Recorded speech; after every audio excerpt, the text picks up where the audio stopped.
Então, pessoal, vamos falar agora sobre pagamento de pensão alimentícia. Eu tenho 2 casos de pensão alimentícia que se transformam em 4. Eu vou explicar para vocês o porquê dos 4. Eu tenho a pensão alimentícia e eu tenho a pensão alimentícia em decorrência de separação ou divórcio. E cada uma delas eu tenho possibilidade de pagamento dentro do Brasil e fora do Brasil, por isso que elas se transformam em 4. Então é o seguinte, lá no início da minha declaração, eu já venho indicando quem que é meu alimentando, por exemplo. E nesse campo agora, que é o campo de fato, onde que eu vou informar essa despesa que eu tive no decorrer do ano com o pagamento dessa pensão alimentícia. Então, caso seja um filho ou alguém no qual eu possua a guarda, que, enfim, determinou o pagamento da pensão alimentícia, eu vou discriminar, vou clicar na linha lá e verificar qual que é essa despesa. Eu venho fazendo a informação, aliás, o sistema já puxa esse alimentando para mim, que já foi cadastrado lá no início da declaração, e vem informando o valor pago a título de pensão alimentícia. Então, eu tenho o pagamento dessa pensão alimentícia dentro do Brasil, tenho o pagamento da pensão alimentícia fora do Brasil.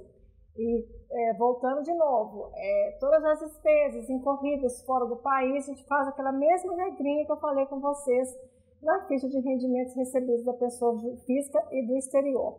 E a mesma coisa também acontece no caso de pensão alimentícia em decorrência de divórcio ou separação judicial. E você vai indicar quem que é esse alimentando, o número do CPF dele e o valor pago a título dessa pensão alimentícia. Só lembrando uma coisa, quando você indica que a pensão alimentícia ela foi paga no exterior, não tem necessidade de informar o CPF, porque, por exemplo, pode ser um filho que você tenha no exterior, uma esposa, um marido, e no exterior não tem o cadastro CPF, igual aqui no Brasil. Então, por isso que não há necessidade dessa informação do CPF para pagamentos em pensão alimentícias efetuados no exterior, tanto em virtude de separação ou divórcio ou de alimentos. Caso você tenha pago um valor de pensão alimentícia superior ao que foi determinado em decisão judicial ou qualquer tipo de decisão oficial, essa parcela ela é não dedutível na sua declaração do imposto de renda. Isso assemelha-se muito à questão do pagamento da pensão alimentícia de forma informal. Por exemplo, você tem um filho ou uma filha e judicialmente não houve esse acordo desse pagamento da pensão alimentícia, mas você faz uma contribuição de um salário mínimo por mês para essa criança.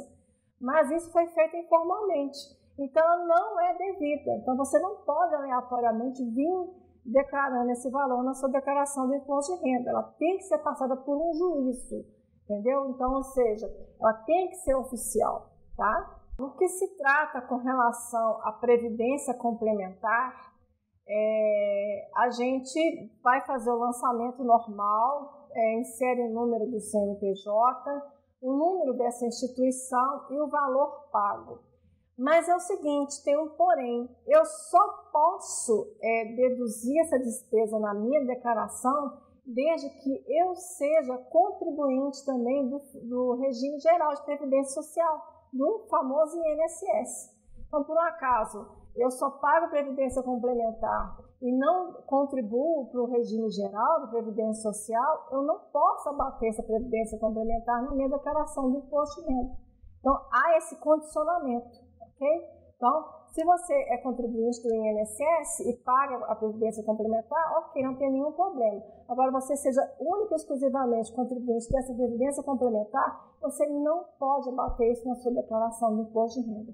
E essa informação tem sido que quase ninguém sabe disso.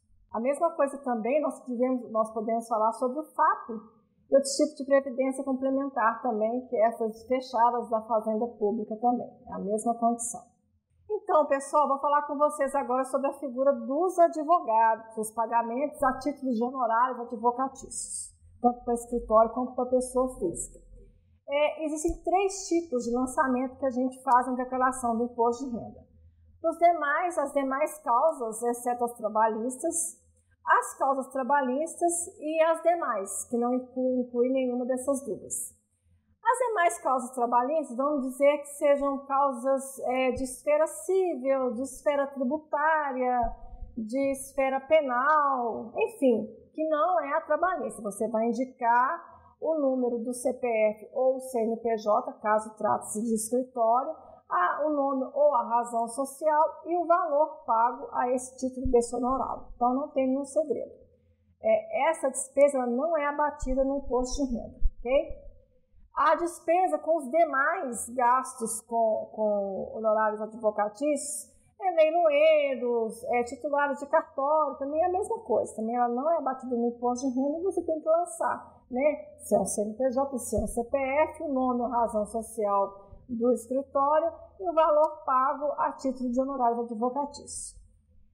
Já os advogados em causas trabalhistas é o seguinte: é fundamental você possuir essa documentação onde que comprove o honorário pago a esses honorários advocatícios trabalhistas.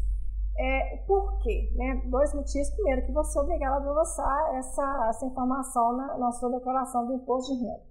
E segundo, porque através desse recibo, através desse pagamento, que você consegue abater o valor que você recebeu a títulos de causas trabalhistas na sua declaração. Com relação às causas trabalhistas, a gente tem que ter um pouco mais de atenção com relação a essas despesas. Primeiramente é o seguinte: você tem que pegar esse recibo para o seu advogado ou escritório que prestou o serviço para você. Por quê? 2 motivos. Primeiro, porque você tem que fazer esse lançamento, fazer essa informação na sua declaração do imposto de renda. E segundo, que esse documento te habilita você a descontar o valor recebido na sua declaração, no qual vai reduzir o valor do seu imposto, né, no caso dessas causas trabalhistas. Então, por exemplo, vamos exemplificar que eu tenha recebido indenização de trabalhista no ano passado, de 2019, uma quantia de R$100.000. E meu advogado, ou escritório, enfim, ele me cobrou 20% em cima desse valor do êxito, né? Então, se a causa foi de R$100.000, eu paguei 20% para o meu advogado, então, na verdade, eu paguei para ele R$20.000 e eu recebi apenas R$80.000. Então, para eu poder abater isso na minha declaração do imposto de renda, eu tenho que ter esse recibo, correto? Então, por exemplo, lá, como a gente já explicou, caso, né, se enquadre nessa situação de rendimentos recebidos acumuladamente por mais de um ano, lá na ficha de RRA, quando eu for inserir a informação desse valor global que eu recebi dessa declaração, dessa causa trabalhista, eu já vou vir informando ela com essa redução dos honorários do advogado, honorários advocatícios trabalhistas. Então, por isso que eu falei que é fundamental. Agora, caso você não possua esse recibo, ou infelizmente, por má fé do advogado, ele não te passou esse recibo, você não tem como abater isso. Eu vou só comentar um caso, gente, por favor, não estou generalizando, mas infelizmente eu já tive casos aqui no meu escritório, não foi um único caso, onde os advogados, eles negavam em dar esse recibo para o cliente. E com isso a gente não conseguia fazer o abatimento da declaração. Até que a gente teve que ajuizar uma comunicação, uma reclamação junto ao OAB, para a gente conseguir isso, né? Mas graças a Deus isso não está acontecendo mais, né? As pessoas, elas são bem sérias com relação ao trabalho, mas infelizmente já ocorreu aqui comigo algumas vezes no escritório.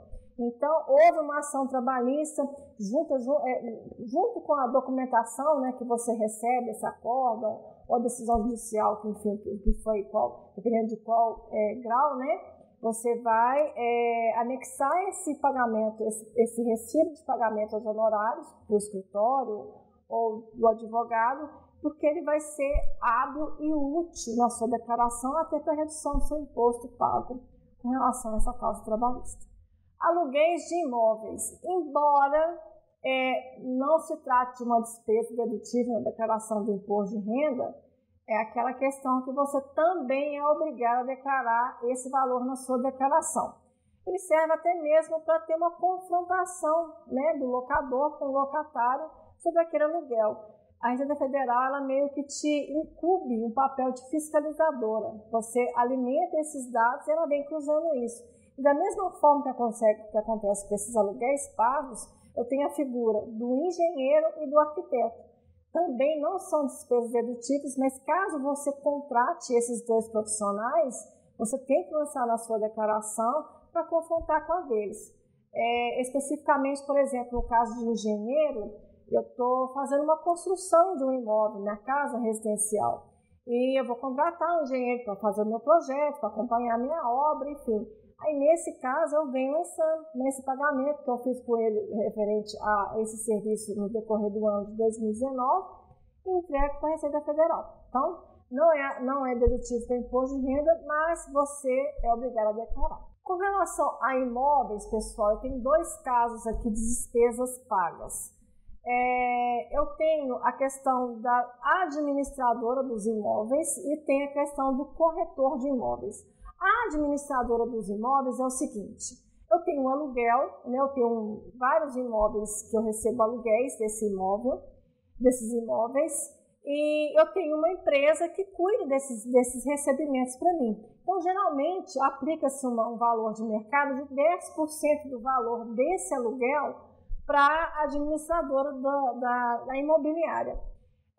Quando eu insiro as informações lá na ficha de recebimentos da pessoa física, eu tenho aquele campozinho, aquela colunazinha de aluguéis. E nesse caso, ela é semelhante com a questão da causa trabalhista. Então, por exemplo, eu tenho um aluguel mensal, uma receita de aluguel mensal de R$5.000. Eu tenho 5 imóveis e cada um eu alugo a R$1.000. E eu pago 10% para a minha imobiliária. Então, na verdade, se eu tenho R$5.000, mas eu pago 10% para a minha imobiliária, a minha receita líquida é R$4.500. Os R$500 é a contrapartida pela administração do imóvel. Então, é nesse aspecto que eu venho confrontando essa informação. Então, eu tenho essa contrapartida do lançamento da minha receita, pura contabilidade isso aí, com a minha despesa, para eu chegar no valor líquido, ou no lucro líquido, vamos dizer assim, né, para ser mais fácil com relação a esse entendimento. Então, eu tenho uma receita de R$5.000 e uma despesa de R$500 que é o pagamento com a minha imobiliária. Eu diminuo uma com a outra, subtraio uma com a outra, então eu tenho um lucro de R$4.500, ok? Outra coisa também que muitas pessoas não sabem, por exemplo, todas as despesas que incorrem referente a esse imóvel, eu posso vir abatendo. Eu já comentei isso com vocês lá também no campo de despesas dedutíveis, com pagamentos de IPTU, taxas de emolumentos. Caso você, como locador do imóvel, você tenha essa responsabilidade sobre esse pagamento, então você pode vir abatendo isso também. Com relação ao corretor de imóveis, é o seguinte: caso eu tenha feito alguma negociação imobiliária no ano de 2019, a gente já comentou também sobre isso já, aquele programinha, que é um programinha auxiliar na declaração, que é o GCAP, quando eu estou preenchendo o GCAP, tem um determinado campo que ele me pergunta se houve corretagem no imóvel e qual o valor dessa corretagem. Então, ou seja, essa despesa que eu insiro lá na minha GCAP, eu estou diminuindo, eu estou abatendo no valor da aquisição do meu imóvel para reduzir meu imposto. Só que não é uma coisa que o governo vai falar para você declarar isso aleatoriamente, não. Você declara isso na sua GCAP e quando você confronta isso na sua declaração do imposto de renda, você indica quem que foi essa pessoa, quem que foi esse corretor que você pagou lá X de valor de corretagem sobre aquela venda daquele imóvel que você efetuou no ano de 2019, tá? Então, na verdade, esse abatimento ele vai ocorrer lá no GCAP, que tem a tributação exclusiva na fonte, nós já falamos sobre isso também já, mas é obrigatório você declarar na sua declaração do imposto de renda. Não é uma despesa dedutível de imediato, mas lá atrás, quando você apura seu imposto com relação à venda desse imóvel, tem essa dedução na sua declaração também.